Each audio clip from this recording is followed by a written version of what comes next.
Dans Continent Musique, 8h54, l'heure de la boîte à lettres de Cécile Guilbert en partenariat avec le Musée des Lettres et Manuscrits.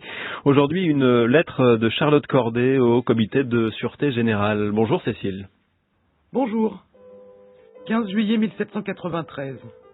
Marie-Anne Charlotte de Corday d'Armont, 25 ans, vient d'être transférée à la conciergerie. Révoltée par le tour terroriste que prend la Révolution, elle a assassiné Marat 2 jours plus tôt. Toute la matinée du jour funeste, elle a essayé de se faire recevoir par l'ami du peuple. En vain.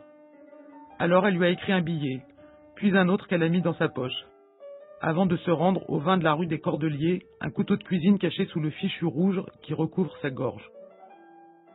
La suite célèbre est racontée par Lamartine. Marat était dans son bain. Une planche mal rabotée, posée sur la baignoire, était couverte de papier, de lettres ouvertes et de feuilles commencées. Debout, les yeux baissés, elle attend que Marat l'interroge sur la situation de la Normandie. Elle répond brièvement, en donnant à ses réponses le sens et la couleur propre à flatter les dispositions présumées du journaliste. Il lui demande ensuite les noms des députés réfugiés à Caen. Elle les lui dicte. Il les note. Puis, quand il a fini d'écrire ses noms, « C'est bien, dit-il de l'accent d'un homme sûr de sa vengeance. Avant 8 jours, ils iront tous à la guillotine. » À ces mots, comme si l'âme de Charlotte eût attendu un dernier forfait pour se résoudre à frapper le coup, elle tire de son sein le couteau et le plonge avec une force surnaturelle jusqu'au manche dans le cœur de Marat. Charlotte retire du même mouvement le couteau ensanglanté du corps de la victime et le laisse glisser à ses pieds. « À moi, ma chère amie, à moi !» s'écrie Marat. Et il expire sous le coup. À 2 jours de son exécution et la veille de son procès, l'arrière petite fille de Corneille attend d'être guillotinée. Celle qui répond au prénom de Marie, mais dont l'histoire ne retiendra que le prénom de Charlotte, écrit au comité de sûreté générale pour exprimer une dernière volonté. Laisser une trace de son visage à ses amis. Un souhait qui sera exaucé par le peintre Jean-Jacques Auer.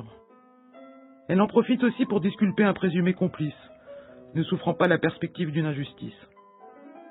Immortalisé par Michelet, sa fin est entrée dans la légende. Au moment de son exécution, écrit-il, lorsque sa tête tomba, un charpentier maratiste, qui servait d'aide au bourreau, l'empoigna brutalement et, la montrant au peuple, eut la férocité indigne de la souffleter. Un frisson d'horreur, un murmure parcourut la place.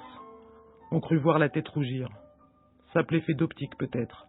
La foule, troublée à ce moment, avait dans les yeux les rouges rayons du soleil qui perçaient les arbres des Champs-Élysées. Aux citoyens composant le comité de sûreté générale. Puisque j'ai encore quelques instants à vivre, pourrais-je espérer, citoyens, que vous me permettrez de me faire peindre. Je voudrais laisser cette marque de mon souvenir à mes amis. D'ailleurs, comme on chérit l'image des bons citoyens, la curiosité fait quelquefois rechercher ceux des grands criminels, ce qui sert à perpétuer l'horreur de leurs crimes. Si vous daignez faire attention à ma demande, je vous prie de m'envoyer demain un peintre en miniature. Je vous renouvelle celle de me laisser dormir seule. Croyez, je prie, à toute ma reconnaissance. Marie Corday. J'entends sans cesse crier dans la rue l'arrestation de Fauchet, mon complice. Je ne l'ai jamais vu que par la fenêtre et il y a plus de 2 ans. Je ne l'aime ni ne l'estime.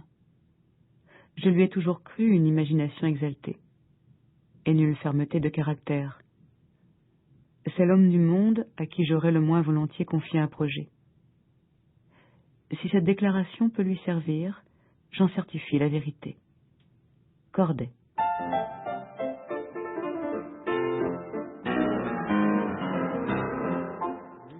La boîte aux lettres par Cécile Guilbert, réalisation Laurence Millet, lecture Anouk Adrien.